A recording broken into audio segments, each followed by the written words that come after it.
So standing here today, it's hard for me to say this, but the American way of life is simply not sustainable because it doesn't acknowledge that there is a world beyond America.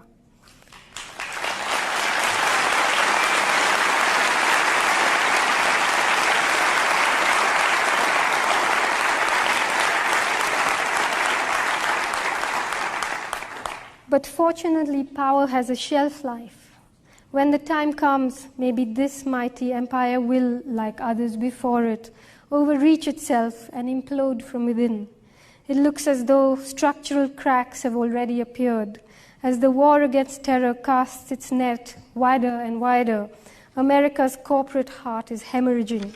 For all the endless, empty chatter about democracy, today the world is run by three of the most secretive institutions in the world: the International Monetary Fund, the World Bank, and the World Trade Organization, all three of which in turn are dominated by the US. Their decisions are made in secret.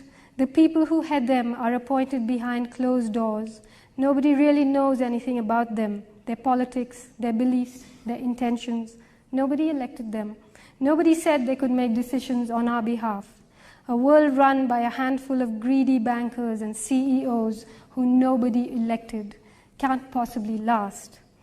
Soviet-style communism failed not because it was intrinsically evil, but because it was flawed. It allowed too few people to usurp too much power. 21st century market capitalism, American style, will fail for the same reasons. Both are edifices constructed by the human intelligence, undone by human nature. The time has come, the walrus said. Perhaps things will become worse and then better. Perhaps there's a small god up in heaven readying herself for us. Another world is not only possible, she's on her way. Maybe many of us won't be here to greet her, but on a quiet day, if I listen very carefully, I can hear her breathing. Thank you.